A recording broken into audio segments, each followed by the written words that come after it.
And welcome to the Regional Service Committee today. I do have one apology. Does anybody else no other apologies? My knowledge, Eric Crawley. Happy to move the apology be accepted, Mr. Chairman. I'll second. Michael Lloyd, all in favour, say aye. Aye. Thanks, Gary. Right.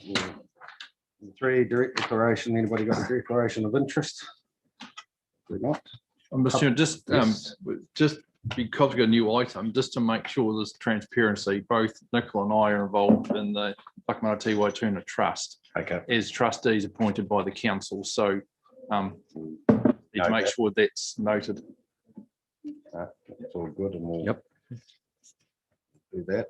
In the public forum, deputations, not that I know of. Confirmation of minutes. Last, everyone's able to, who was there, and confirm that as a true record. I'll move. Councillor Stevens, second. I'll second. Oral. Any discussion in there? No, all in favour, say aye. Aye. Yes. Carried. Right, we do have one notification, extraordinary and urgent business we're going to deal with. So, they give us the reasons why we've got a supplementary report. Isn't it this item's not been included on the agenda papers is because the need for the report was not identified until after the agenda was completed. Okay, can I move or just a I'll move. Nickel, second? Well, I can't. Oh, Just you're for on- Just for transparency, Yeah. Mr. Chairman, I'm just wondering that Nicola and I shouldn't actually accept that on. Okay. I'm just wondering whether for transparency, it should be people other than the Yep, trust. well, we can, Happy to do that. Lyndall and David. Lyndall and David, that'll be better. All in favour, say aye. Aye. It's carried. So we can deal with that in regards to. Are you wanting to give us a rundown, Paul? If you're happy, councillors, I'll give you a quick rundown. Yeah.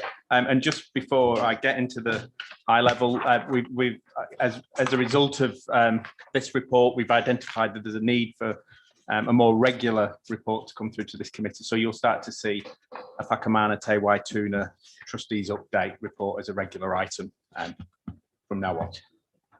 And just some highlights or updates that the Whakamata Waituna Trust has recently adopted a new governance structure.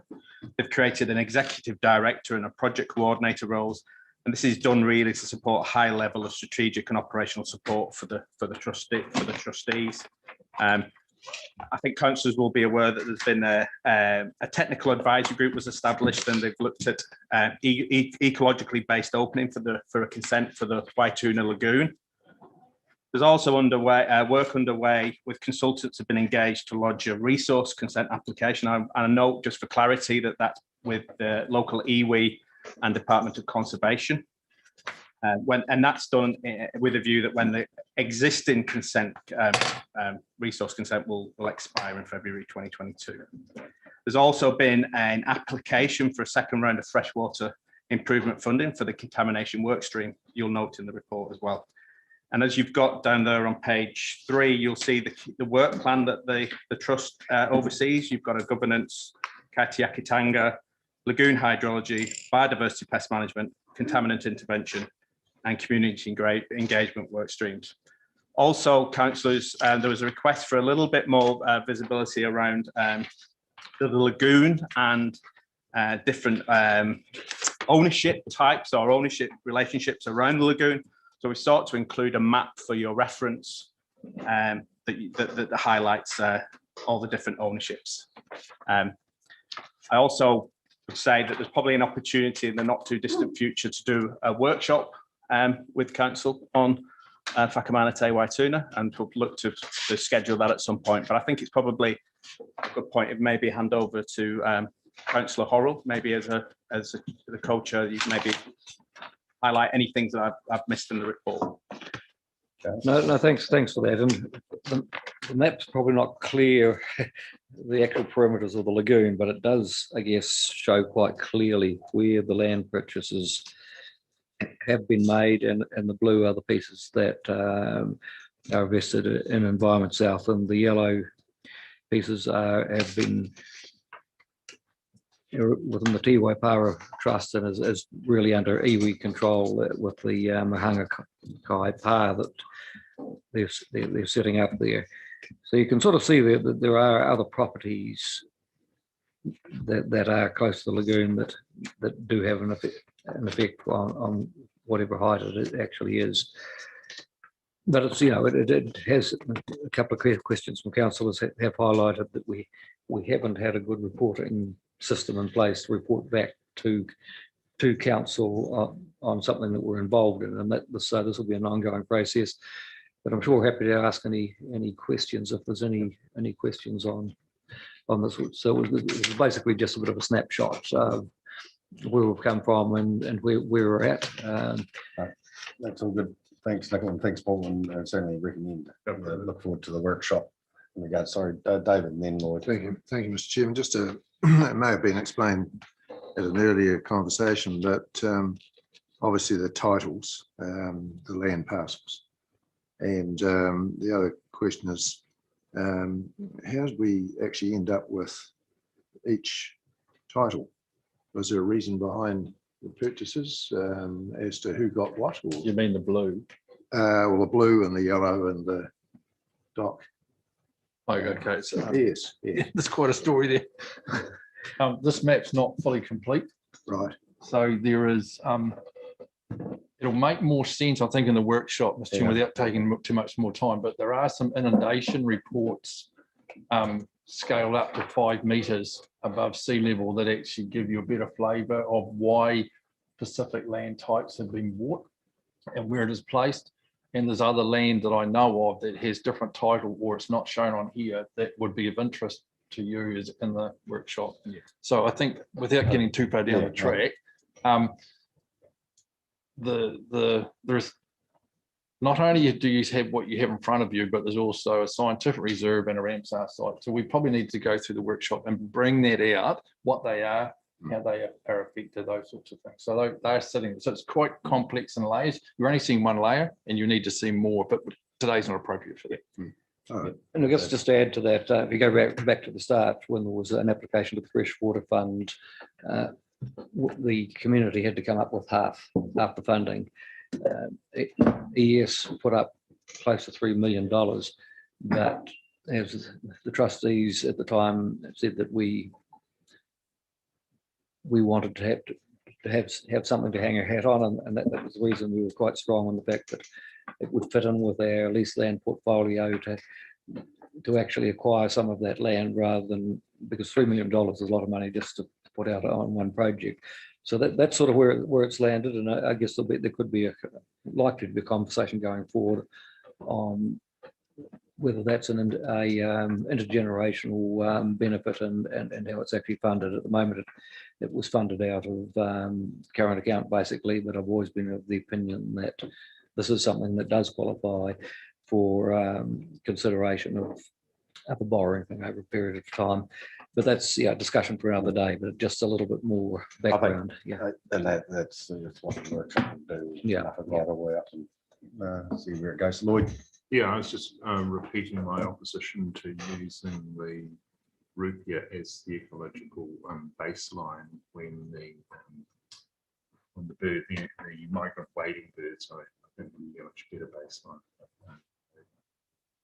Again, we can tease that. That'll be certainly good knowledge, so to speak, bring to this.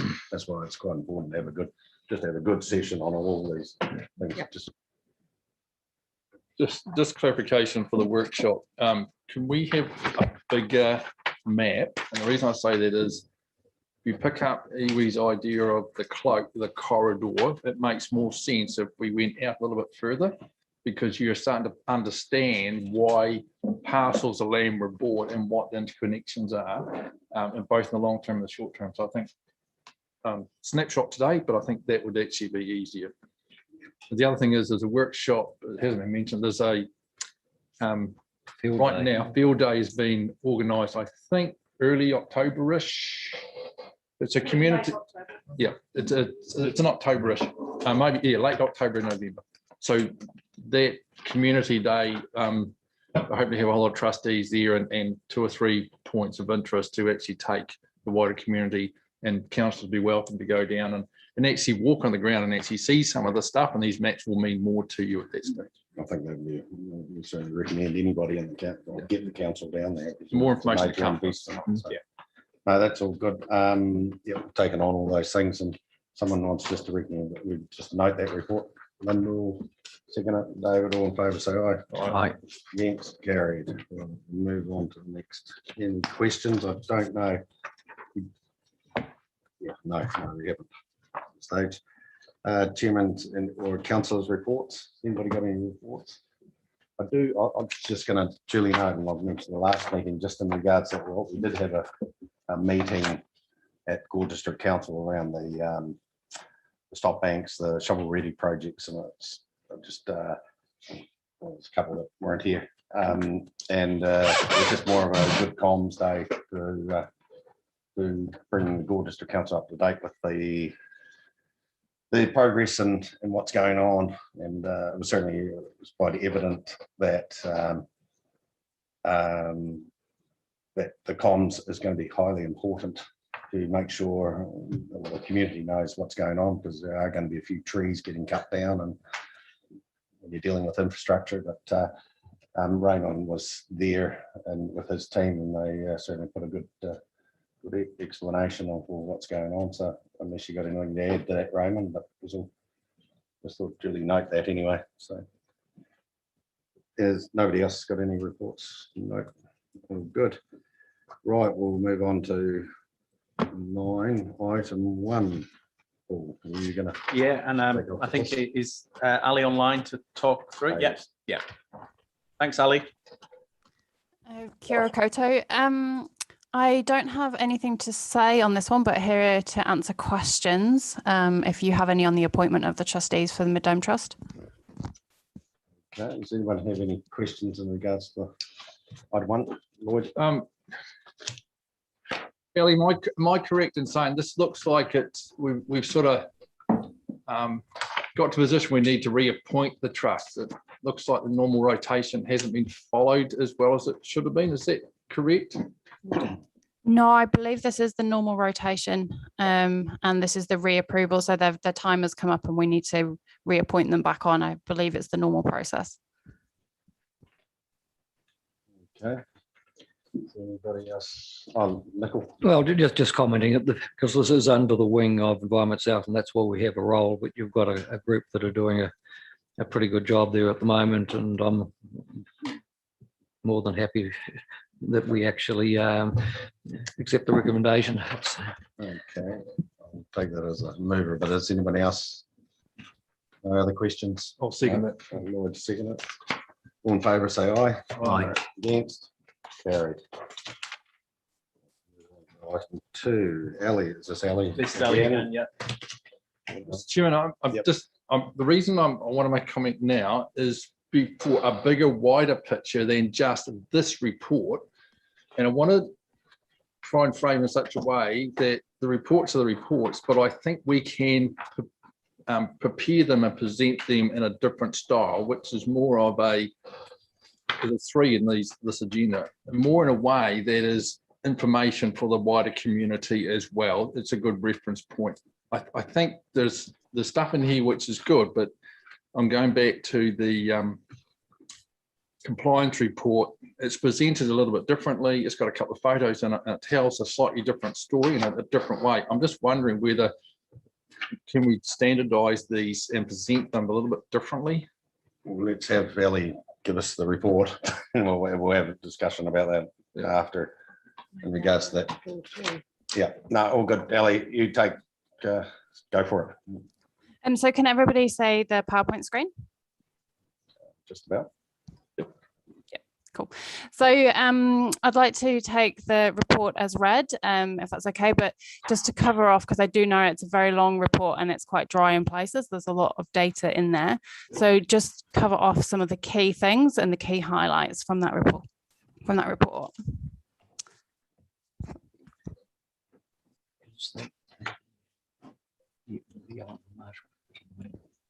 Okay, so the first one is around the biosecurity strategy. So everyone will hopefully remember that this is where all of our regulatory work happens. So it's just, this is where we do the providing regional leadership, ensuring regulation, but also connecting people to biosecurity solutions. So this has been a pretty big focus this year, particularly in terms of partnerships. We do an awful lot of work with the various predator-free programs, and that takes quite a lot of staff time with both predator-free Rakiura and predator-free Southland, supporting them with technical advice on the best ways of doing pest control, but also helping them with the process and setting up governance and things like that. So a lot of time goes into that. And then we've got the other programs where we fund, so things like Check, Clean, Dry, where we are giving money to other partners so that they can complete the work for us and support biosecurity across the region. And working with things like Prevent the Spread, the National Wild and Conifer Program. So we don't just work in Southland, we actually contribute to the national program, so that we're learning from them, but we're also making sure that Southland's views and Southland's needs are heard as part of that national program development.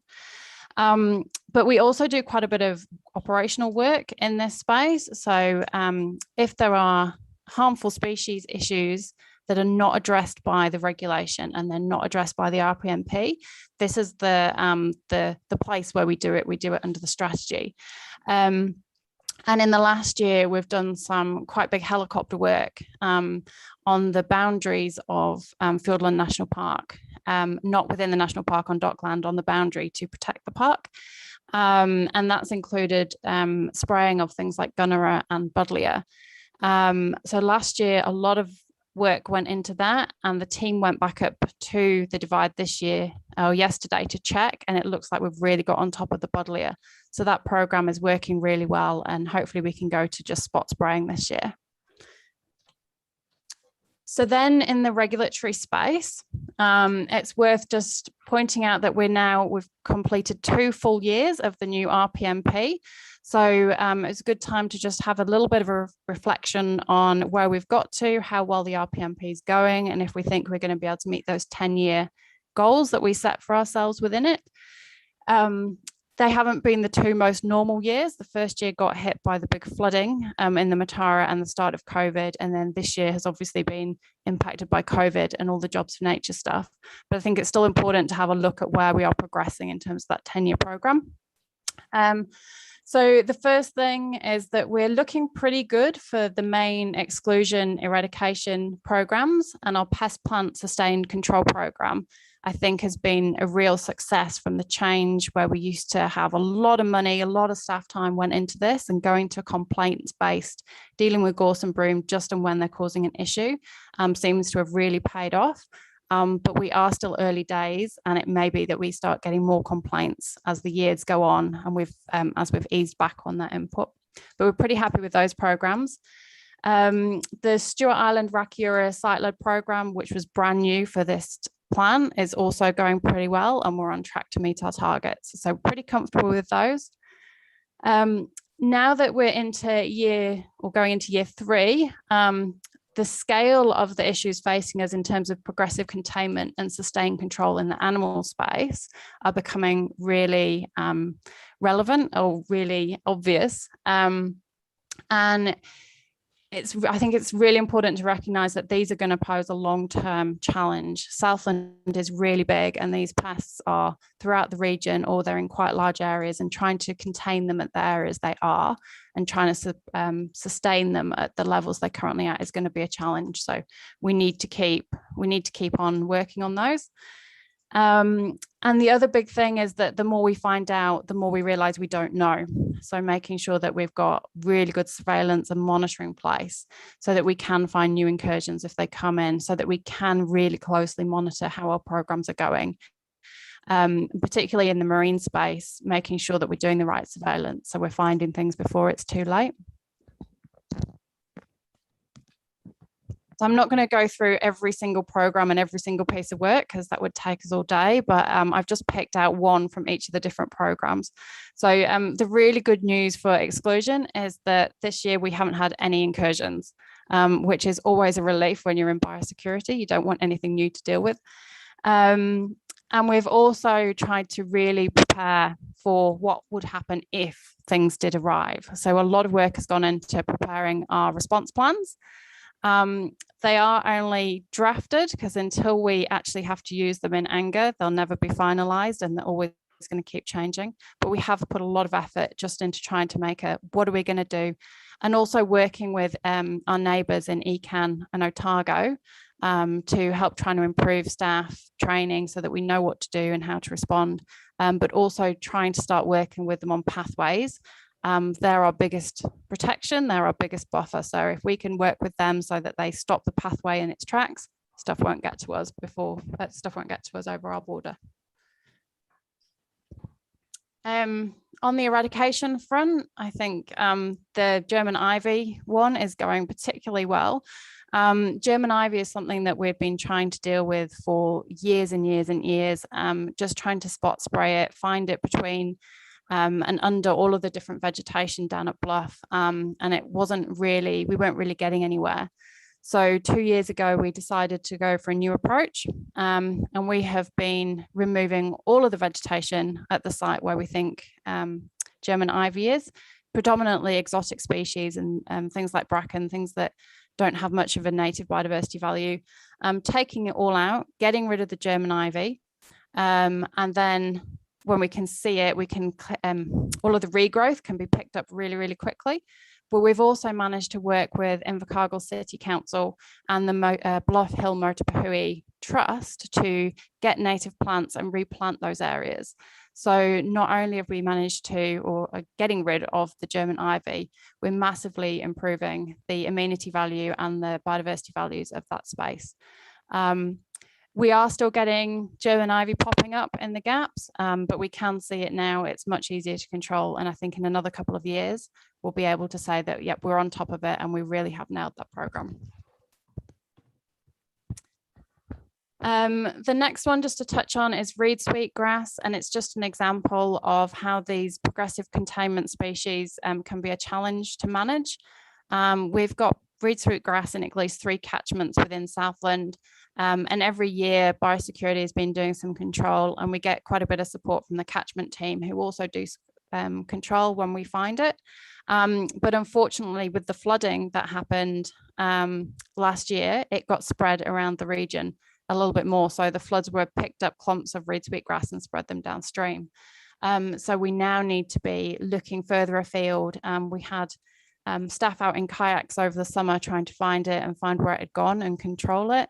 But it's something we're going to have to keep on top of year in, year out, and particularly if we get more floods through and they move it around. So hopefully we can bring it back under control. In the sustained control space, just wanted to quickly focus on possums. So the possum control areas is one of our biggest programs.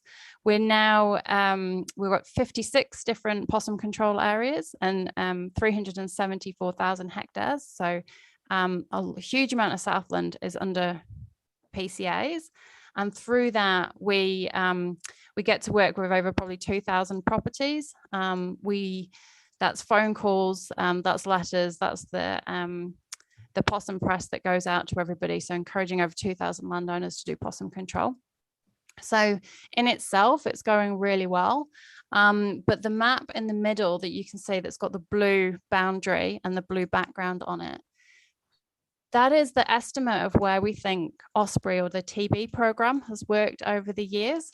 And the intention of the PCA program was always to fill in those areas. As Osprey pull out of the region, we would be able to keep up with the gains that they'd made, work with landowners so that possums retained at the low numbers.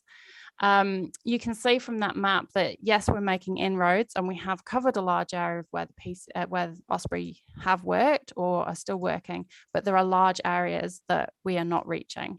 And we do not currently have the ability to work at the pace needed to get all of those areas, all those blue areas into a PCA. We don't have fully accurate data from Osprey, so just pointing out that this is only an estimate of where they've been working. It's not the final, this is exactly what they're doing. But I think the scale does show the issues that we have with that region, the whole region, possum control. And then just quickly looking at Rakiura. So as I said, this was brand new into this RPMP. We hadn't done any work there before. The weed programs have spent the first 2 years really trying to find out where the species are. So we've got some quite ambitious targets of eradicating willows, hawthorn and knotweed from Rakiura. And it's one of those things where the more we look, the more we find. And we were a little bit let down this year with a contractor who didn't complete the work that they were contracted to do. So we're a little bit behind on that. But we now think we've got a good handle on it, and going into the next season, we should be able to start really making some gains. We have found a hawthorn tree on Rakiura that is important to several members of the community from historic values. So we're going to be working with them on ways of potentially keeping that tree or getting permission to remove that tree and replacing it with something else. If we can keep it in a way where it's not going to pose a risk of spreading elsewhere. So we won't remove that until we've had some really good conversations with the community, or we can do something in the long term. This year, we also worked with Waikiwi Vets to work on the responsible cat ownership over on Rakiura, and that was offering clinics to desex and microchip domestic cats. We didn't get as many people as we thought we might get. We assume there's lots of responsible cat owners already on the island, so a lot of people had already done it. But anybody who did want to have their cats microchipped and desexed, we were able to provide that service for them.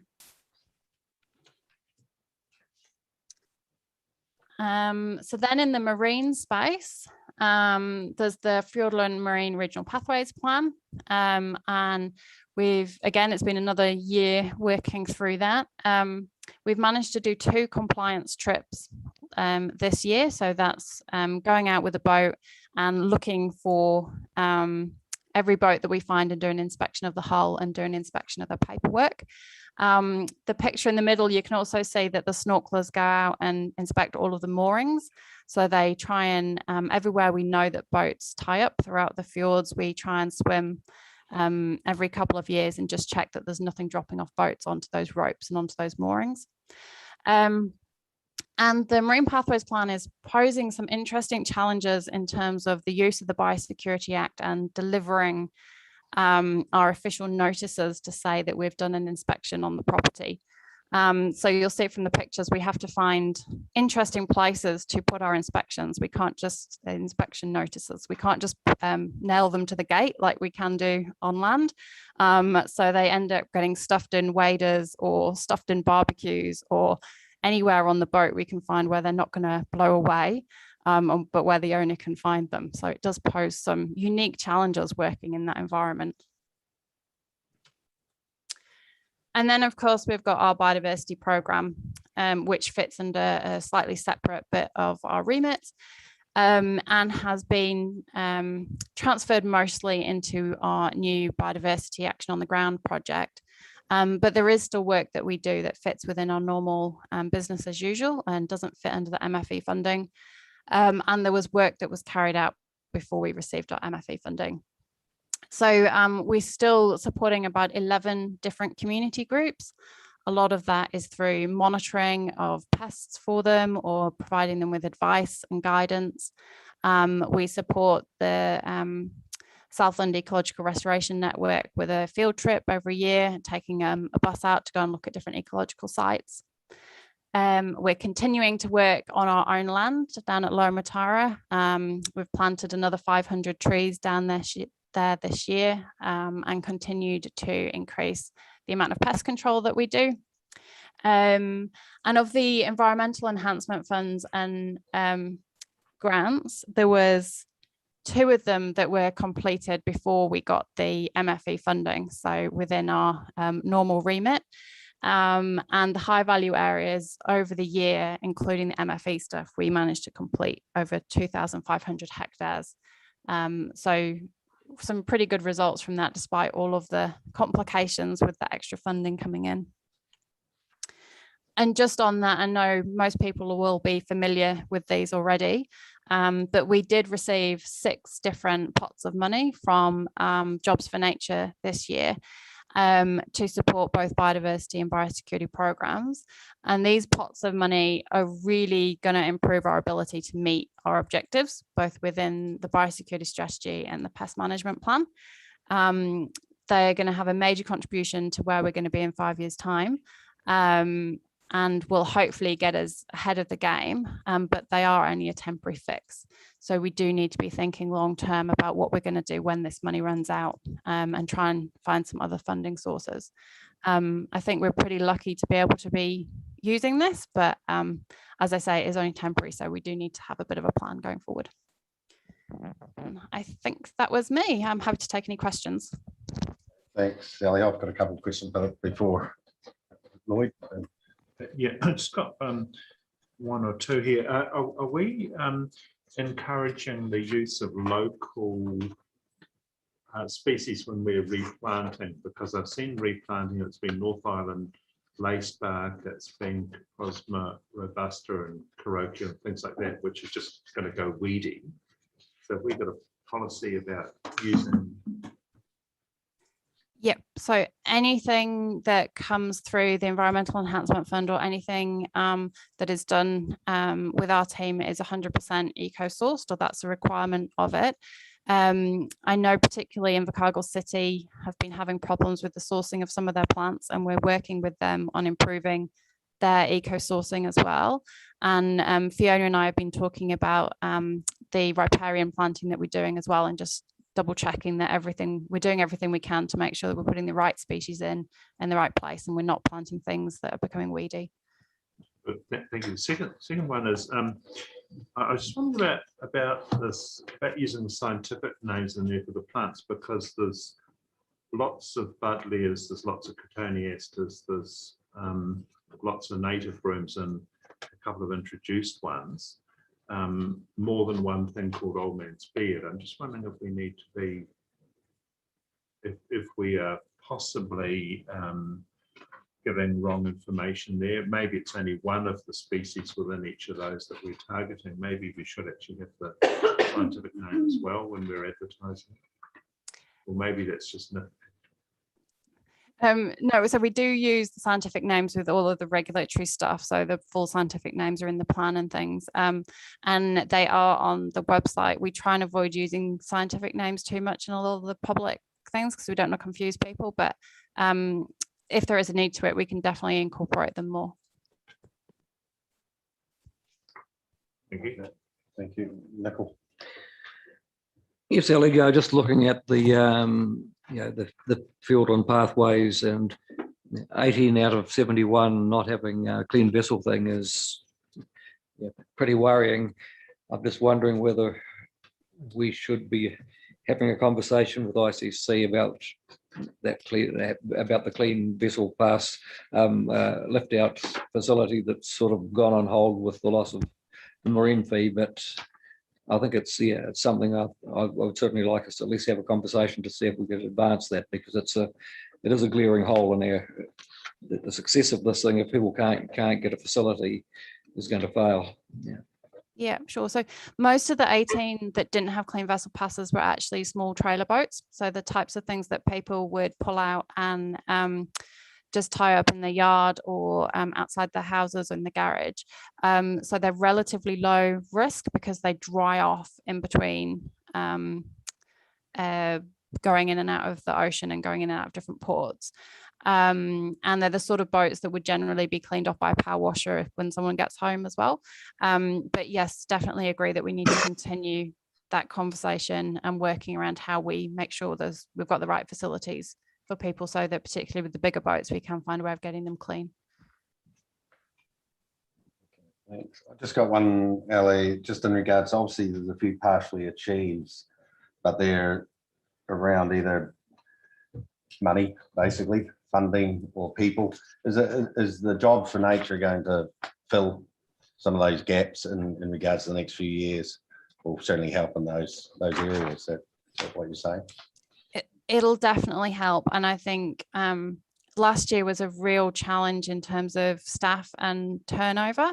There's so many different jobs available through Jobs for Nature around the country now. We've had a really large turnover of staff. So we've had a few months where we had staff trying to cover multiple jobs, which has obviously contributed to us failing some of those things. And also trying to be really clear about what's achievable with the resources we've got, and maybe not trying to stretch ourselves so thin with some of the comms and things, which is the other area we failed in, and just do a few things really well rather than trying to stretch ourselves quite as far probably going forward. Thanks for that. Yeah, I Lloyd? just had one. Do we have sort of an emergency contact number, like if somebody spots an incursion or something? Is there a special number for that? There's not a special number, but if you come through to ES and say you've spotted a rook, you'll get put onto either Dave or myself straight away. So we do have a bit of an emergency response. That's all good. Thanks, Ellie. That's a good comprehensive in the report. Anyway, there's plenty going on. There's always plenty more to do. So if someone wants to, Mr. know, or do you want to Well, I just bring up? like it's a great report, and we've got 3 of these in their papers today, and we've got others that we have at different times. But these are actually public documents.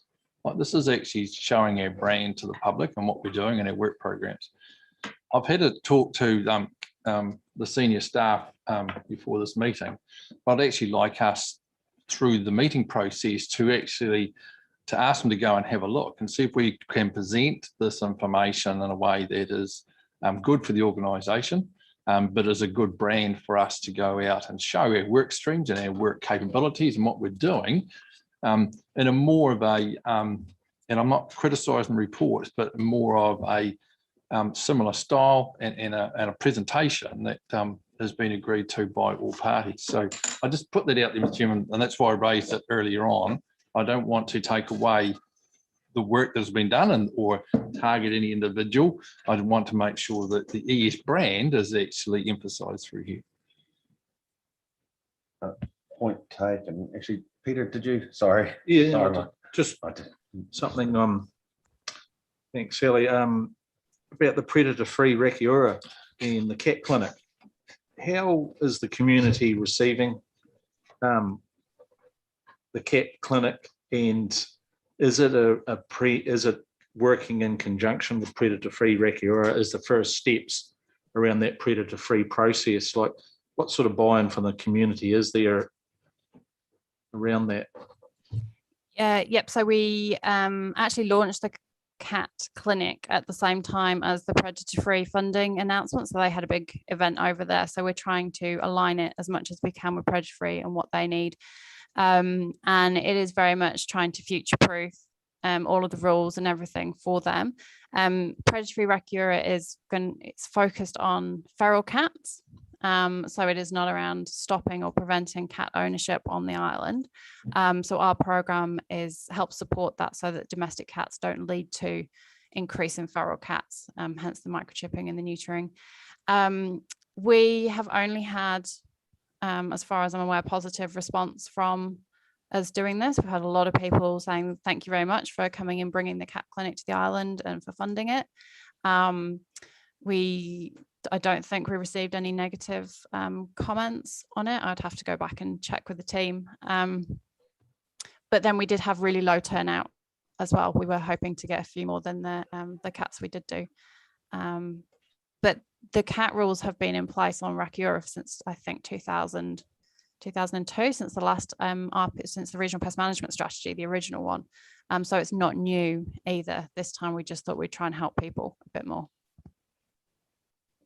Thank you. Thanks, Ellie. Sorry about that. Lyndall. Yeah, hi, Ellie. I think the only red bit is the regional biodiversity strategy. Tell me some more about that. That sort of got a little bit delayed by COVID. So you remember over the last probably 2-3 years, we've been working on a collaborative strategy for the region. So there was the recognition that Environment Southland can't support biodiversity on its own. We really need to work in with our partners. And we've been working with Biodiversity Southland, which has got over 10 different organisations and individuals. We've pulled together a really good strategy or draft strategy that clearly highlights the 4 areas that need work. And during this year, we pulled together an implementation proposal, so like an investment proposal of the sorts of things that we all need to be investing in to achieve that strategy. But unfortunately, with then what happened with COVID and the additional work that came along for Jobs for Nature, finalising and getting the final sign off from yourselves and from the other councils and everyone else on that strategy is one of the things that fell behind the wayside. So hopefully it's something we can keep working on and get across the line. But yeah, it is a casualty of the last 12 months. Have you got a timeline for getting that across the line at this point? I don't know, Paul, whether you've got any comments on that. Yeah, yes, Councillor Ludlow. Ali and I have spoken about it. I think I probably just got to get my head around how much it's going to take to get back in front of council. So probably, if I can, at a later date, give you an update of how we can get that back on track. But it's certainly on a to-do list with myself and Ali. Great, thanks. Okay. Right, I'll need someone to note. Could I just, Oh, sorry. could I just, Yeah. if that's okay, through the chair, just comment on Councillor McCallum's comments on the joined up of the reports and the way that we can show some of the visual presentations in alignment with our traditional reporting. So the team and I are talking about how do we represent integrated catchment management in going forward, and I think those comments that you made, the valid, and we're working in a way that we can probably represent it and ensure that the public can see both the presentations and the reports. So yeah. Okay. Right, I need a mover to note the report. I'll move. Nicole. Lloyd. Young Lloyd. One I Lloyd. don't know, young or old. Or We haven't so, ever actually had that Lloyd to the left. conversation. Yes, I better watch out. My apologies if I've offended someone. All in favour, say aye. Aye. It's carried. Right, we'll move on to the Land and Water Services Division. Fiona.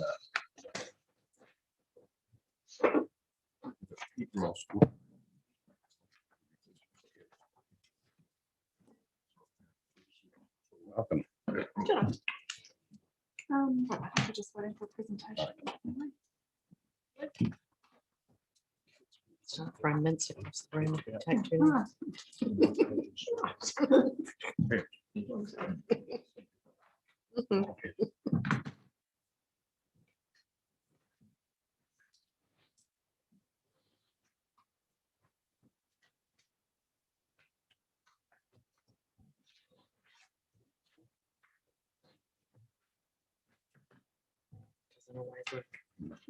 Good. Thank you, Mr. Chairman. So, tēnā koutou, tēnā koutou, tēnā tātou katoa.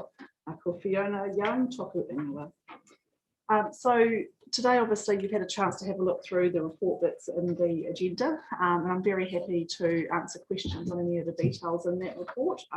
What I'd like to do is just take you through a short presentation in a similar vein to Ali, and in a way of actually celebrating some of the work that we've done and covering off some of what we've found in the past 12 months. So it touches, obviously connects in with the report, but also with a bit more detail around the work we've done.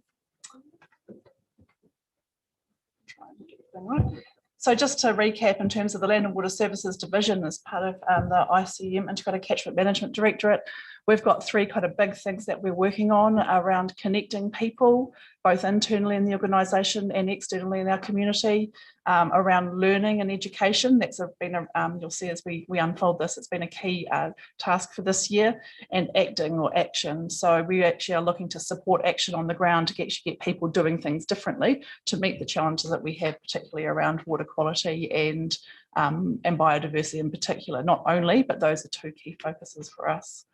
So just looking at the division, we're about facilitating the connection, we're about advice and education, looking for ways to improve practices, and also particularly to understand the new regulations that are in play at the moment. And then just really important that we work across our organisation and into the community in terms of our regulatory responsibilities. And I've highlighted water and biodiversity, but also contaminated land and hazardous substances as well. And that's an area that we deliver via our division. It's always nice to start with celebrating success, I think. It's been a busy 12 months again, as it always is. And, I've identified some key points on the right-hand side there that I think are worth touching on. We're exploring through the work we're doing in the community and with stakeholders, Māori perspectives. That's been a big theme. We're looking, obviously, the EnviroSchools work has Māori perspectives as a key guiding principle. The Maui Hui is a good example of how we are trying to put that into practice. And we're also exploring how we can bring principles of things like mahinga kai into the work that we do with individual landowners in a way that's meaningful, in a way that recognises, our local mana whenua interests and obligations and our obligations in that space. On farm and mindset change, I've kind of put those together. We're seeing material change on farm, which I think is really exciting. We're continuing to support that. But equally, we're seeing mindset change. People are thinking differently about their obligations and responsibilities to water and land. We continue to support action, and again, that's really important from a divisional point of view, that we have technical knowledge and skills that we share both with individuals and the community to make things happen around the goals that we're trying to achieve in the water and land space. We are progressing complex issues. That's a council-wide challenge, I imagine, but I believe, we are progressing complex issues, and I'll touch briefly on the work that we've been involved with landowners down at Ocean Beach in terms of contaminated land. I've mentioned this earlier, growing our understanding. It's really important. Why is it that these things are important? Helping our community understand why there is such a strong need to act and why the nature of the action that's required. And then we're also looking at using technology. So most recently, we've worked internally and released layers of information that help farmers understand the risks associated with winter grazing. And also then we've also done a similar type of work with the forestry companies, and we continue to kind of explore ongoing use of drones as a way of helping to tell the story. So I guess just touching through some things that we've been working on in the learn space. So here's some pictures of us working both with catchment groups and working in the Aparima project on stream walks.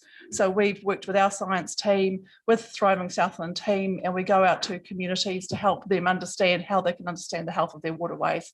So we're literally getting landowners to stand in creeks and look at what lives there and what is it that they're trying to protect.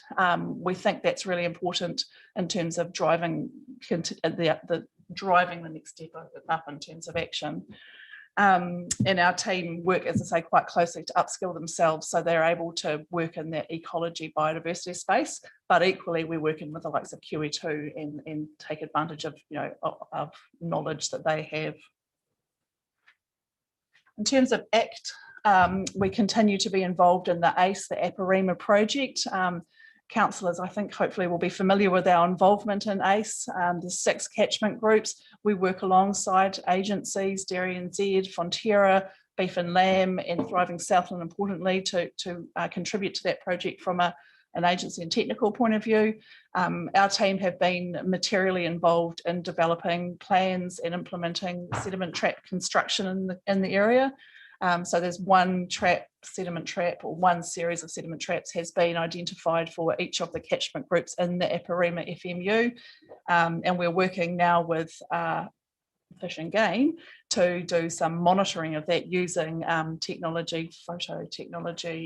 photographs technology that will help us look at how it changes over time, how much sediment it catches. That particular example is in the Waimatuku, and there's now also been a follow-up planting day to establish vegetation around that site, and that was historically a gully, and there's a series of 3 traps in that gully now. In the learn and act space, I think we've been quite recently to speak to council, to regional services on the forestry issue. This is, we think there's significant work still to do in this space, but we've made excellent progress in terms of ensuring that we have, firstly, awareness amongst forestry companies of their responsibilities under the NES for plantation forestry. There are obviously linkages here into the question of land use. There are linkages into the question of biosecurity and biodiversity. And we're looking, continue to keep exploring those and bringing them to fruition. On the right-hand side, we've developed an online form. So we've tried to make the process of compliance, if you like, with the NES for plantation forestry a lot more straightforward. And we work really closely with the compliance team at Environment Southland to do that work, and also with our IT team. Connect and learn. I mean, this is always, quite frankly, a fantastic story to be able to tell. The EnviroSchools space, there's key guiding principles within the kaupapa of EnviroSchools that align completely with the work we're trying to achieve at Environment Southland and in our region. This is an example, and I've got a little short movie clip at the end around the O Maui hui that was held earlier this year, focus on Māori perspectives, and just a great way of schools across the region connecting and learning about Māori perspectives and Māori principles. And just to come, I guess, lead into this one, the other real focus that we have is around learning and connection. And so this work we did in partnership with Thriving Southland, we brought the Aquavan from the Marine Science Department in Otago to Southland. It's the second year we've done it. And what we looked to do was join up the Catchment group program with the EnviroSchools program. So we're really interested in actually ensuring that we make those connections in our community, and we take advantage of the opportunity to do that. Again, from a learn point of view, the Aquavan's a really important program. It's all about catchment management and integrated catchment and the Kiotiki tai, understanding the importance of the health of the estuaries and how what happens on the land has a direct and material influence on the health of those estuaries. So there's enormous opportunity for learning here in terms of working with the groups, and really acknowledge our work with Thriving Southland in this space. Just to touch briefly, we've continued to work down at Ocean Beach with our partners in Invercargill City and Department of Conservation, and we've now, there's some initial reports being finalised. I think the really key message here is that there's very much a process around the work in the contaminated land space, and there's multiple steps, and we've been able to tick off one step, which is excellent in terms of the work going on down there and making progress around the issue. And again, work that happens out of our division, not certainly only by our division, and obviously you've touched on Whakamana Waituna recently. I guess the perspective I'd like to bring is actually, it covers off all of those things we're looking to do. So it's very much about connect, both in terms of working with our partners down the bottom, but you'll see on the right hand side there, recent community meeting that we held, work that we're doing with Department of Conservation in the middle there. We had Gorge Road School and Mataura School visiting the lagoon. We continue to support Southland Girls. We're continuing to work with the landowners in the Waituna catchment with all of the challenges that exist. So that concludes my presentation. I think it's a useful just point here to I guess, recognise that there's been some organisational change. So just to kind of cement in the heads through you, yes, Mr. Chairman, if I might, we've moved from our previous name to now being the Catchment Integration Team. So just welcome us, I suppose. I just want to welcome my team under that umbrella. It's a really important change, and it signals a shift in terms of how we deliver work so that we can actually achieve some of these big and complex challenges that we have. That said, it's building, I think, a lot on the work we do around connection and community and working with individuals and stakeholders. And just to finalise, some of our catchment integrators. So that was us having a look at a number of sites not too far away from Invercargill. That is New River Estuary, and clearly, again, that's where the work that we do across a catchment all lands in that place in the case of the Oreti. So it's really important to actually make those connections and also show the human front, the human face of the work that's underway. You also look very, very warm. Dreadful. It must have been a lovely day. It was a dreadful day. They all look the same to me. Can you just go back one slide? I've been a bit naughty here, but can you go back one slide?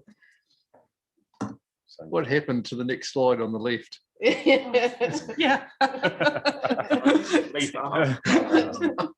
Very athletic. It looks like That's post-election. Or pre-election, maybe. Fiona? I'm happy to answer questions. Oh, actually, so we have a short, if I might, Oh, yep. just a short movie. Yep. I might be We permitted. love your movies. Well, they're not mine.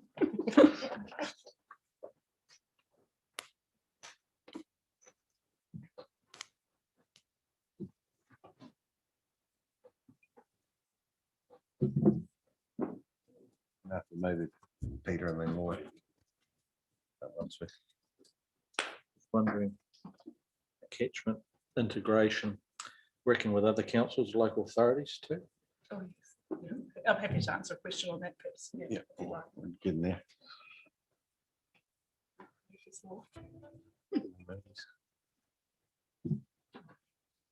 Sound.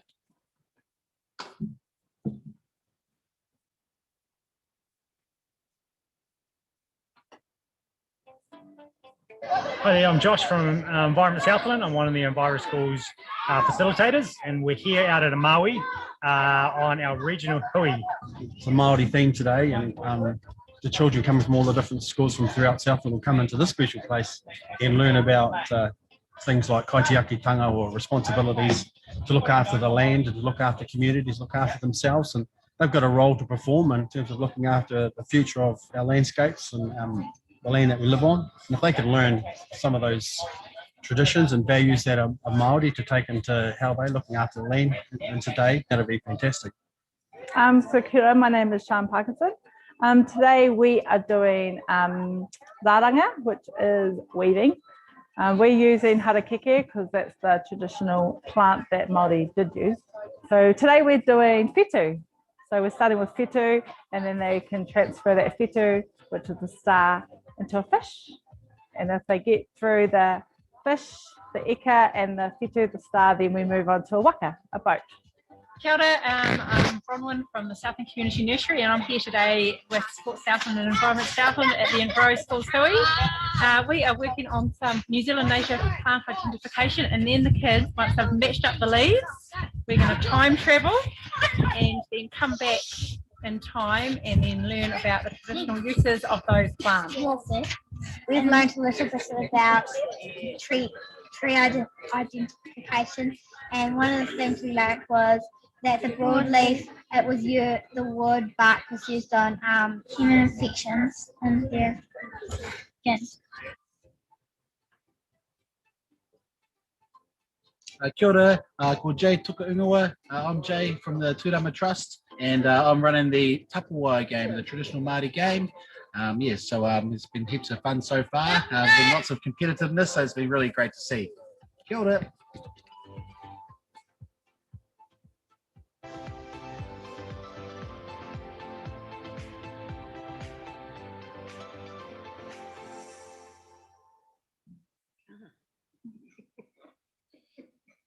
Very good, very good.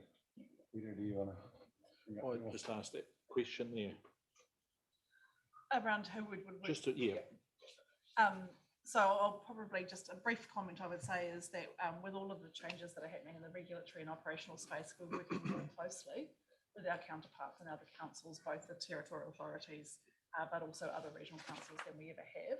And I think I see that absolutely increasing and enhancing, and we can then take opportunities, take up opportunities from that. Well, I don't know if you wanted to comment. No, I think you nailed it, Fiona. I think integrated catchment is a kind of the vessel that will make interaction wider than just our organisation possible. And with all the change that's happening at a national and regional level, it makes sense to keep talking as well and make sure that we're consistent and we support each other. So it'll be a theme that continues. Fits in well with their long-term plan. One of those key priorities was regional leadership, doesn't it? Yeah. Well, it's not bigger than that. I'll just add to you, Peter. I think we have a governance responsibility between the different councils and probably as wide as the South Island. So our staff are interacting, and we ask them to do that. We have responsibility to work as a team, the two different parts of the organisation, to do that. Yep. Okay, Lloyd. Yeah. Just wanting an update on the Ocean Beach asbestos. I was out there yesterday, and there's no. There had been silage in the past and tape and stuff. Didn't seem to be anything. Yeah, so I'll look into that actually, because I thought there would be still signage up there. Yeah. So through you, Mr. Chairman, we're working through the process and we've obtained some good information through the reports that we've had delivered to date. And then we're now kind of reassessing all of that and deciding on the next steps. So I'm working with obviously the Department of Conservation and the City Council around that. But I'll certainly probably follow up on the signage. There's no risk to seafood there because people have to get in cars. I'll follow up. Yeah, I'm happy to follow up. I know there was signage up there, and so I will follow up with the team and just see where that's up to and whether that the no signage means that the risk has changed. Okay.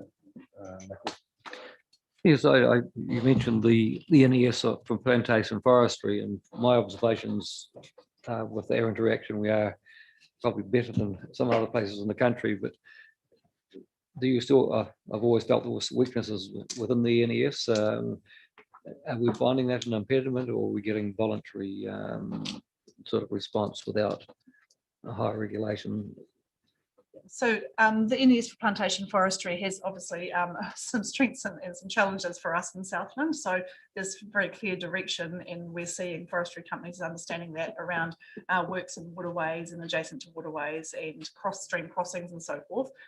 We absolutely know that there is a challenge around the wilding calculator. There's no question about that. And we had, with Ali and I, we had been working with MPI, actually it's something that I could follow up on, to find out how we're going to address that, because we have a pretty good sort of, well, we think that the calculator isn't quite set up as it should be for the Southland setting, and that there's some work to do in that space.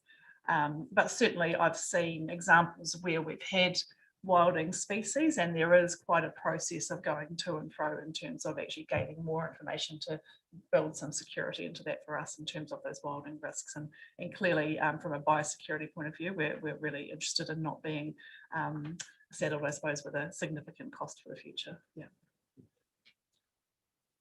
Mr. Chairman, just going back to your photo of the lovely staff at New River Estuary, and connecting that with the visit that councillors had some time ago, and a conversation that came out of that regarding some testing of the actual situation in the estuary and the leachate, etc. Is there anything in your plan for getting some of that testing organised and co-funded with our fellow authorities? So I guess I'll briefly comment on that. The nature of the issues, as you'll appreciate, in the New River Estuary are deeply complex in terms of understanding, and also then the kind of next stage. And certainly what I've learned is there is quite a process of identification through to any kind of consideration of remediation. So that's very much a cross-organisational project that we're looking at the moment, and conscious that happy to come back with a response to council to update on how that is going. Yeah, well, councillors were pretty keen to come to some arrangement around, getting baseline so that we know what to do next. So yeah, look forward to that then. Very much so, Mr. Chairman, across organisational, there's a number of different perspectives that need to be brought into the next steps in that piece of work. Yeah, thanks. Good. I just have a quick question in regards to Enviro schools. I'm always interested in the future. Do we just get more and more schools, or like as in, and what percentage of the schools are we tapping into? Do you know those? Yep. So I'll briefly run through kind of how we approach the Enviro Schools program from that point of view, actually, Mr. Chairman. So a couple of things. I think we have about a third to a half of schools in Southland within the Enviro Schools kaupapa. We're not focused on getting the number up. We're focused on working more closely with the schools that we have. That's a specific thing that we're doing at the moment. And it's partly a resourcing kind of conversation, but it's also partly around we want material change. And so if we work on a more kind of consistent basis with schools and into their communities, we get more material change and better, deeper understanding of the issues and create those relationships. Not to say we wouldn't bring people in and schools will drop off. That's what happens. The other space that I think it's worth mentioning for Enviro Schools is the secondary school space. And so we're continuing. It's not a straightforward conversation, but we think working with secondary schools is really important. And so we're continuing to find opportunities to do that. And the example with the EnviroSchools or Maui Hui is that we held of the 2-day event, and on the first day, secondary schools came, and we gave them the opportunity to learn, and then they helped with the teaching the second day when the primary schools came. So, you know, that connection actually right from kindergarten, Kindergarten South obviously a key partner as well, right through to community groups is a big focus for the work that we do. That's good. If I might, Mr. Chairman, I can just back that up because I was out at the, I went out to the Hui, and just Fiona, for your own benefit, actually, one of the young men that we might have met at Aurora College the other day featured in your video. So there is some carry through happening across, which is great. It's all good. I know, thanks for that report. It's well done to your team. Busy year. Thank you. Keep up the good work. Yeah. That's, could I have someone to note that report? Lyndall and second it. Lloyd. In favour, say aye. Aye. Against, carried. Right, we move on to the Rating District Works Program annual report. Raymond. Thank you, Chair. Just I have obviously I think most of you, all of you should know them, have Dave Connor and Paul Pollard behind me, my operational team leads and the main contributors to this report. I should say, appreciating Councillor McCallum's comments, this item did catch me a little bit by surprise. I will in part blame lockdown, but I didn't. This is a bit of a different style to what I'm used to in Horizons in terms of annual reporting in this format. So it did catch me a little bit off guard. Hence, yeah, I didn't have the chance to maybe massage it in the way that you'd intended to make it a bit more digestible. Appreciating there's a lot of good information in there, but certainly take the point on the way it's presented. I don't have a bells and whistles presentation either.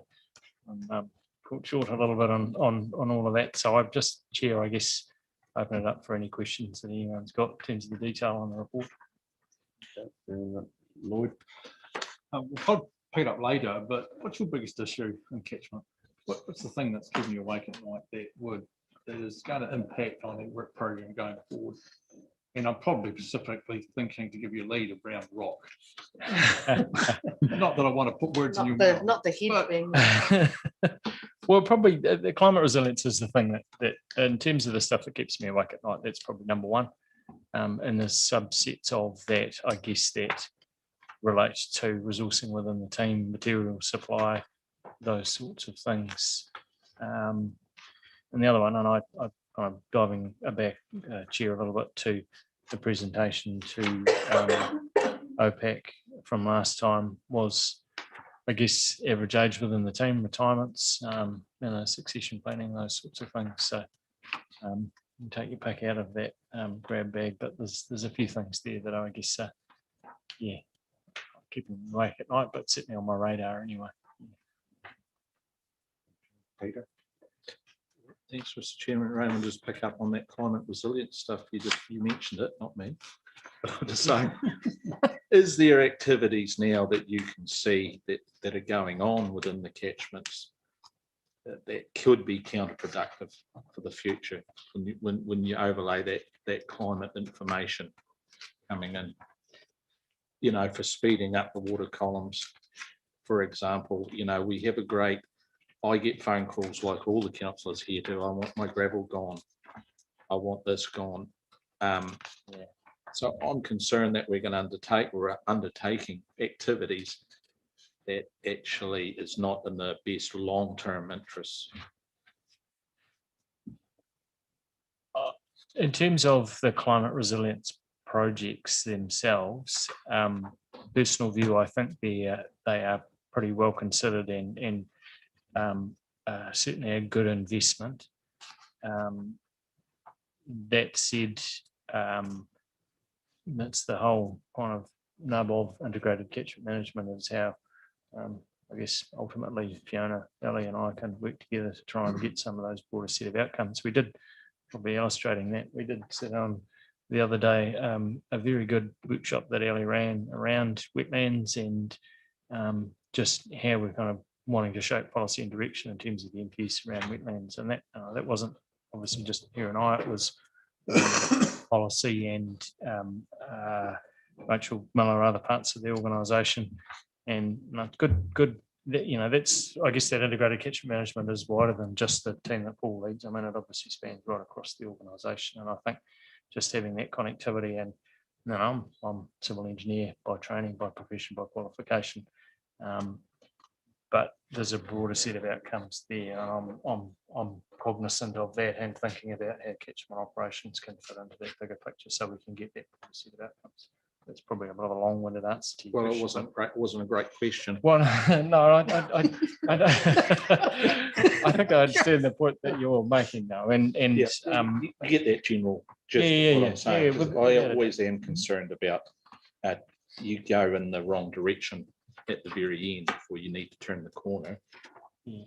And I think there's a little bit of, again, picking up on that presentation, I guess there's obviously a lot directly in front, but it's trying to step over that a little bit and think about what's a bit further down the track as well too.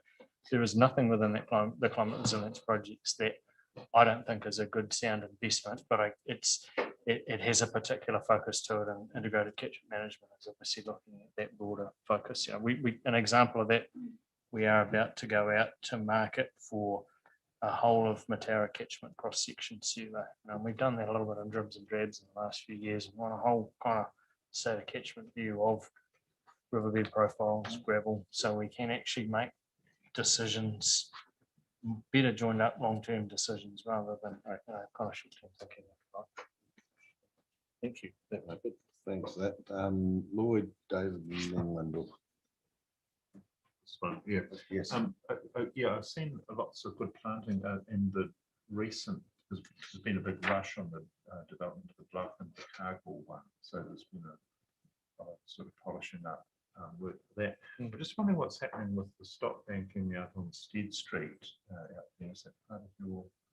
No, that's Invercargill City Council, so that's their climate resilience project. I have to say they're further ahead than we are. As I understand it, they've awarded the contracts for construction. I think construction, they were looking at an October start, so that construction is not too far away. And as I gather, not surprisingly, it's going to cause a lot of disruption to Stead Street and to Otataura residents, and I assume they're working on a comms plan for that at the moment. But that project's certainly quite well advanced. It's just like there might have been a walkway along the top of it, up into Bushy Point or something. Yeah, no, in the walkway, I think with it was either last regional services or OPAC, I had the artist's impression from ICC, and it certainly had the shared path with the sheep pile wall and behind the sheep path. So they are quite focused on those, having that sheep path integrated within the flood protection work. David? Thanks, Mr. Chairman. Yeah, really, it's along where Peter's coming from, and just looking to the future. And I'm pleased there's a survey in Matara, because we seem to be going to get in a situation where we've got more water going down faster and to the future, and just ways and means of actually achieving. We can't just keep putting the stop backs up and up and up. What we can do back from the catchment further up to catchment, those opportunities, and that's something that we obviously we'll be looking at, because to me we've created a situation back in the 60s, and now we're with changes of climate and more flooding and that in the future, just how we're going to deal with that. And I don't know, it may get to a situation where we've got to purchase land, as we have done down south. And this doesn't necessarily answer that question, but I am, I think I mentioned last time, Colin Young's retirement, and we are recruiting at the moment for a slightly different role to replace Colin, and that's a river management analyst. And that's in part gravel management and having an overview of gravel management. Potentially ES holding more global consents for gravel extraction as well too, so we can have more influence around gravel extraction as a management tool and an integrated, wider reach-based approach to that. But also looking at the work that we do operationally, and maybe making the work that we do operationally a little bit more joined up so that we're working to a larger overall plan, particularly around river fairway widths. And taking your point, there's certainly been some straightening that's gone on, but I think you'll also find that river fairways have reduced over time as well. And that's not, that in part, that's a function of things like crack willow. The nature of crack willow, it does cause river fairways to congest and narrow over time. And I'm certainly keen with that river management analyst, as I say, that we actually set out some broader strategies for the Upper Ema, the Ariti, and the Matara in particular. And we're working to an overall kind of corridor width approach, trying to, it's not going to happen overnight, but creating, I guess the phrase, not a perfect phrase, is giving the river more room, just working to a slightly wider river corridor over time. There's a little bit more thinking to that, and I'm certainly going to bring that to you in more structured form once we have that person on board. It'll be well into next year, but keen to, I guess, just tease that out a little bit more with you at some stage if there's an opportunity to do that. That's really great. The problem, Mr. Chairman, is we've got a plug down at Matara. Got to go through there. If you're ever able to pull that plug out, it might help. Lyndall and Nickel. Thank you, Mr. Chairman. I'm going to mention disaster reserves because there's a huge variation in what's sitting in the disaster reserves in these papers. So this might be a worse question than Peter's. Not that yours was terrible. I guess what I'm asking is there a clear understanding of the purpose for those disaster reserves and what their maximum should be? Chair, I'm learning a little bit, I guess, understanding the ES approach to reserves. I can certainly tell you about the Horizons approach to reserves, which was based on a thing called flood loss curves for each scheme. So basically, return period, damage cost, you've got a couple of points you extrapolate to a large event and then work out what sort of target you need to work to. I'm not sure if that work has been done in ES. I suspect that it hasn't, but I don't know that. But I guess I'm still getting my head around that, understanding that a little bit better. And there's clearly a segue into the discussion this morning around insurance and I guess council's kind of overall risk appetite in that space. Do you have some views around that? Right. I think that'll be discussed from that last. Yeah. So we just we're going to need some information to inform that discussion. Alternatives, for example. I guess, Chair, if I may, the observation again in comparison with Horizons is you're in a much stronger position financially than Horizons are. Horizons were, in terms of reserves relative to asset value, your reserves are a lot larger. Horizons and the river management space was carrying around $40 million worth of debt. But that was all post 2004, not investment of the line or two. And that was obviously the debt levels within Environment South and a lot lower. So they're quite different pictures, and with obviously different contexts and different backgrounds. Thanks for that. Nickel. Yes, I guess my question is sort of looking forward a bit similar to David's about the, I think we're getting hammered by ministers about sediment, and as I've said to a couple of them, there's not more sediment coming off the land, but when you look at the construction of flood banks, we actually channel it into the estuaries where before it's in a weather event it's spread out over a larger area. And I think going forward with more weather events, we probably are going to have to look at high flows, the ability for sediment traps, overflow, wetland type things, probably even retention dams to try and take some of that energy out of the river. There's a lot of people seem to think that winter grazing is a big contributor to sediment. Anybody who's lived near rivers know that the majority is actually stream bank erosion. And if you could slow that water down a bit, we might solve a couple of problems of one, keeping some sediment out further up, but also slowing things down. And you can look at the Matara and the Makareva rather, and think, is there any way we, in the high flows, we could actually put some of that water back into the old meanders and just try and solve some problems. I'm not sure there's, I mean, I kind of agree with all of that. I guess I can't help. Didn't really expect an answer, but I think it's something we have to have on the radar. Sort of thinking about the impacts. Could I just a supplementary to that, and I guess the work with the river liaison committees, it's become quite obvious to me that they have been in a management phase for a period of time, but the rejig of that is to actually put them ready for a works phase for the future. And what Nick was saying, what David's saying, I think it's a common understanding that we just can't take information around climate change and just go, oh yeah, we actually have to do something material about that, whatever that might be. It could be like Nicole and David are discussing. So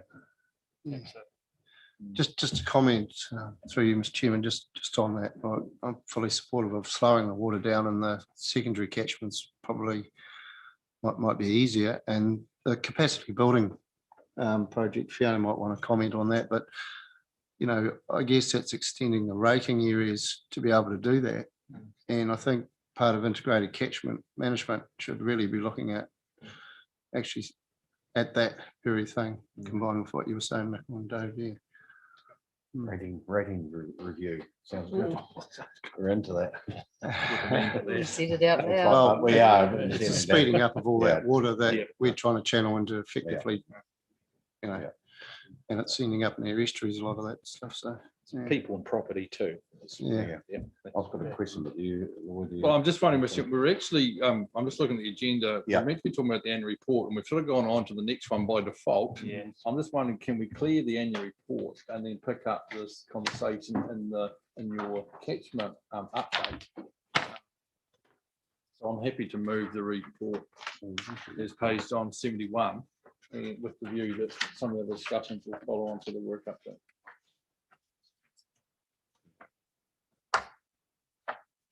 Right, I'm just giving you papers. And 102. Moved on. We've got the annual report in the right. We're on item 4, ain't it? Yeah, item 4. So there's two parts to that. I think we need to approve the first one so it can go to the second part, which is the communication with the liaison committee. That's appropriate. Through the report, though, I've got a question on the report. In regards to that. And that's just around the Matara, obviously rock supply and cost, which is in the, I'll make sure that I am in the right report. Just in regards to that, obviously there's, especially the Matara, when they're obviously liaison committee are obviously indicating they want to do more and spend more. And then we've got, obviously there's indications that supply of rock, maybe one of the suppliers lifting the cost of the rock up to 70% more in the next couple of years. Is it necessary that we need to look at the supply, make sure we can do the rock and can do the work that the community is wanting? And also we need to look at the viability, should we be testing what else is out there, in the future? This is long term. Absolutely, Chair. And their rock supply is an issue, and there certainly are some price pressures with some of the quarries that we do rely on fairly heavily. We are endeavouring to use the climate resilience investment to open up a few more quarries just to put a bit more tension around the pricing there. As I've noted to you in the past, rock tends to be not so much production cost plus a profit for margin. It tends to be what the other options are, and if there are other no options, then you can basically put whatever price you want on the rock. So and that was my comment to the OPEC meeting earlier about looking at where some of those price pressures might come from and putting some investing some time and trying to create more of a level playing field to take some of those cost pressures out. There's no kind of short-term answers to that. And inevitably contractors are, as is the nature of private enterprise, they are clearly and looking to where they might be able to make a profit. And rock, in my experience, is always a good area if a contractor has a bit of a market advantage, using that to their advantage. Yeah, so there's probably no kind of immediate answers to that, other than to say it is at the back of my mind, and particularly with the climate resilience projects and the investment that's channeling, just to look at how we might level the playing field out in the medium to long term. Yeah. I certainly would suggest to keep us informed. Yeah. You know, we don't want the work to slow down and plenty of it to do there. Yeah. And restrictions. So yeah, if there can be any help from this side of things. So, good, Linda, have we? Yeah, just a side question. Do we anticipate the new Fulton Hogan quarry being helpful in that space or not? We're having an ongoing conversation with Fulton Hogan around that.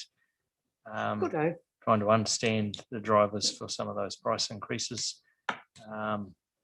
Yeah, that's an ongoing discussion. Good as gold. Thank you. Right, I like, remember there's two recommendations there to resolve. Can I move those? I moved. Lord, yep, and David. Second, all in favour, say aye. Aye. Yes, carry. Right, item 5, catchment operations update, which we've probably covered a few, didn't it?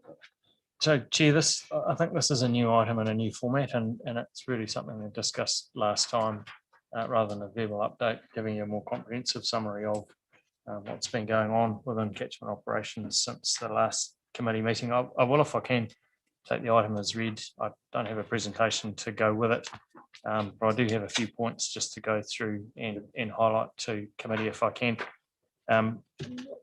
First point, and I noted it this morning at OPEC, the Stead Street pump station is on its last legs. I think I mentioned Band-Aids, so we've broken out another box of Band-Aids.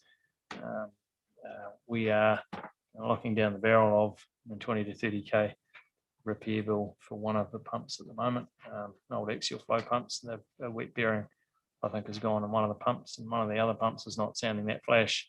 And there's also some issues with the discharge lines. So it is going to be just in time in terms of the new station coming online. And we're just trying to hold the old station together where they're spending as little money as possible on the old station in the interim. So there's certainly a bit of a challenge with that.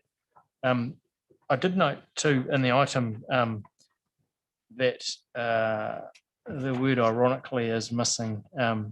I think I did talk to Paul about that, and it was ironic in the context of the discussion around the conversation that river managers have been having with government around central government funding for flood protection work, and a letter that I think Rob received a few months ago now from Minister Mahuta saying that government were intending to put that conversation a little bit more on the back burner.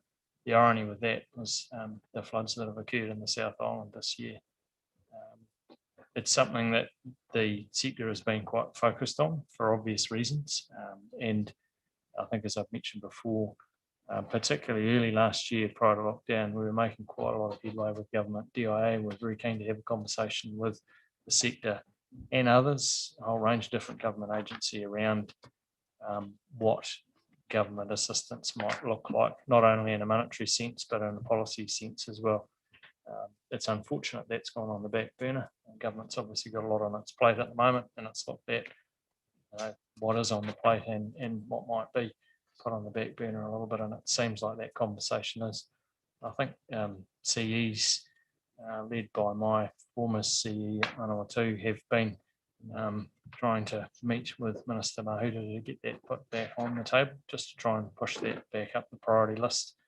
I'm not sure what the outcome of that is. I know Rob's been involved in that conversation as well too, but sort of an ongoing dialogue and discussion. Any questions on that, Chair? I think, I think South Island Regional Chairs is actually pushing along, because the Espiritu one was sort of a left field, and maybe it's brought it up more into the minister's framework. The last thing they want is that South Island cut in half in the 13-hour trip to the West Coast, and sometimes that's even dicey. So I think maybe there's circumstances that have moved it up the agenda again because of under resilience. Like the Tahi's looking at that sort of stuff as well. So maybe we need to keep hammering at the door to get the conversations that we need. Yes, the government has got a big workload, but in actual fact, we need to look after what we have. We can't do that, then your street case becomes quite an issue. I just wonder, just jump to that. I'm just wondering, is there there are high volume, low pressure pumps, because it's not a big lift. Is there another way of actually doing stuff in the short term? Because it sounds like we're going to end up with one, maybe two casualties, maybe at the same time. That gives us some grief, and I don't think people want to have fire hoses across the road like we did last time. No, back to Stead Street. We're really kind of monitoring that on a week-to-week basis at the moment, and trying to hold off, given that we're coming into summer, and again, given that the new station is going to come online in April, really trying to hold off as much as we can. We might not be able to do that. It might just be a case of having to do some maintenance, but we'll hold off as long as we can. Just, I mean, to be clear, that the issue that we're just talking about, that is kind of funding in its entirety for the sector nationally. And it was that conversation with government that says we think government needs to be investing $150 million a year in flood protection through regional councils nationally. That was the live conversation on that. As I say, the one that's gone a little bit more onto the Chair, just noting, I talked in this in the item about Wallace-town erosion. So I met with the Ariti Community Board on Monday evening. It wasn't the warmest of receptions. There's obviously some frustration in terms of that issue. It's one of the issues I've been just trying to understand the background on a little bit more. And I do have a meeting scheduled with the Chief Executive at 4 on Monday just to talk about that.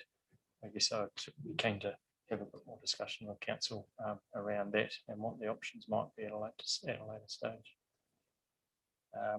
We talked about Gore District Council meeting, just kind of noting in general lockdown impacts on work program. That does put us behind a little bit. It was late winter, early spring, so it's not overly critical, but that will have, it does put a little bit more workload and a bit more pressure on the team anyway. Insurance, I've kind of noted in the item some issues that we're having with our insurer around our claim for the February 2020 floods. We have sought some legal advice on that and sent some fairly comprehensive information back to our insurer. And I'm hoping in the next couple of weeks we'll get a bit of an outcome on that, get a better steer as to how much of that claim they're willing to pay and how much might be in dispute. It's been reasonably amicable conversation so far, but there's a fair amount of money still sitting on the table. So it's certainly something from our end that we're not going to, that we're going to pursue. And we've made that fairly clear with our insurer. And probably the last one to note is on the subject of, I guess, Ariti and Ariti River Management. I have made an offer to Southland District Council to go along to one of their council meetings and give them a bit of an overview on river management activity. Yes, just trying to improve the linkage connectivity, talking about being connected before with councils, just so that they understand where the river management activity is at within ES. That's it. Happy to take any questions.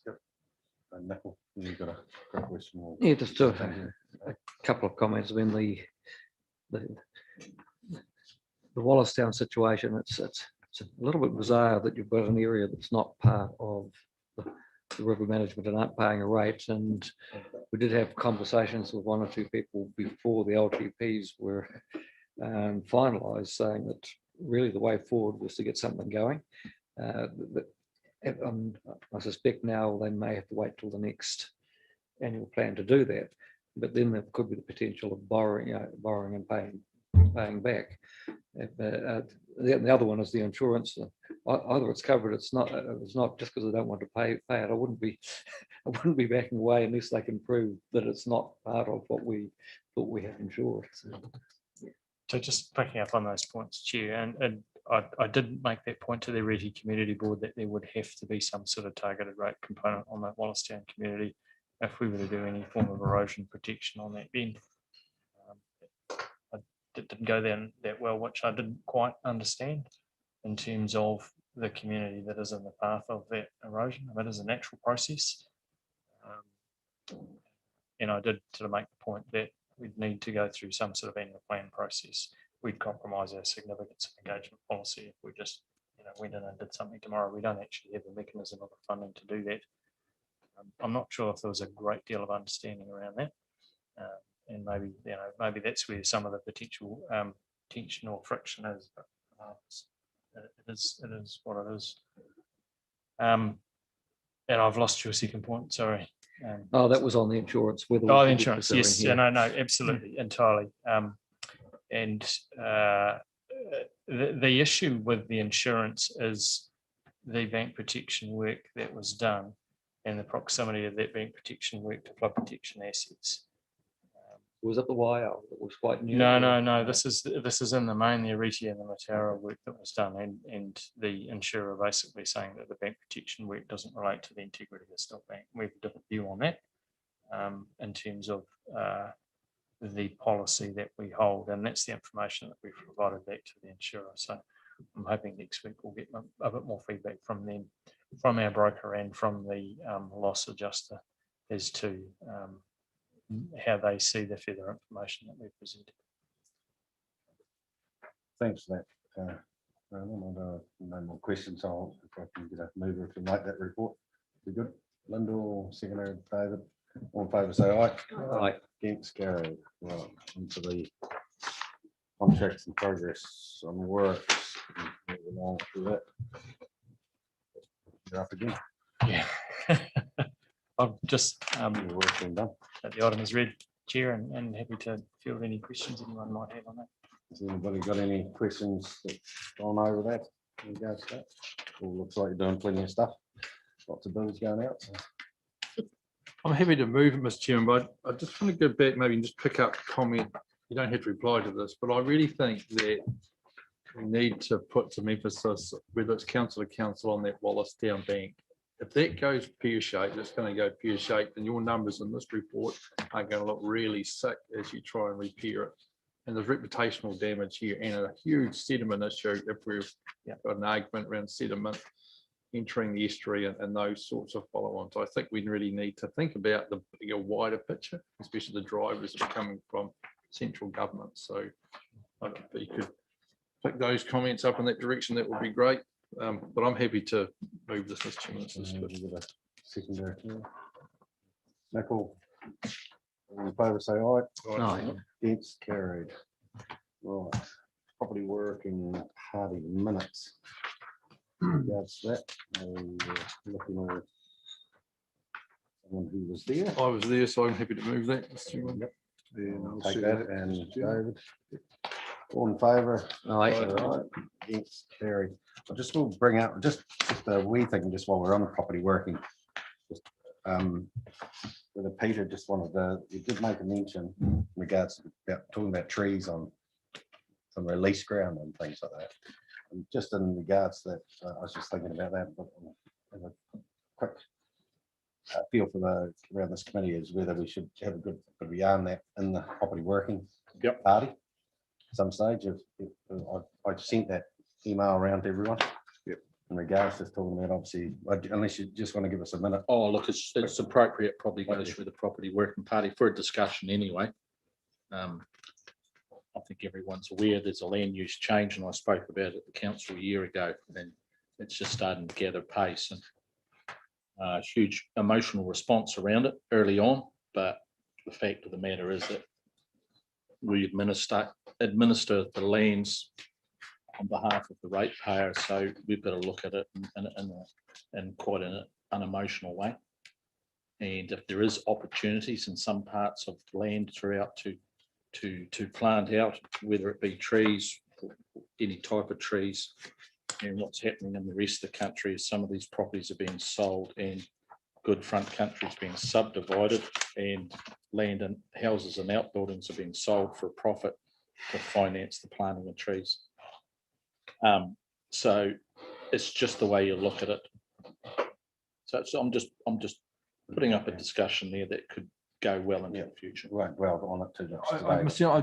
probably have a little bit of a different view. I think there's two parts to this. One part is what do we do with our leased land? And that would come under the property working party. What do we do with our leased land, which is about 450 odd hectares or more, 4,500 hectares.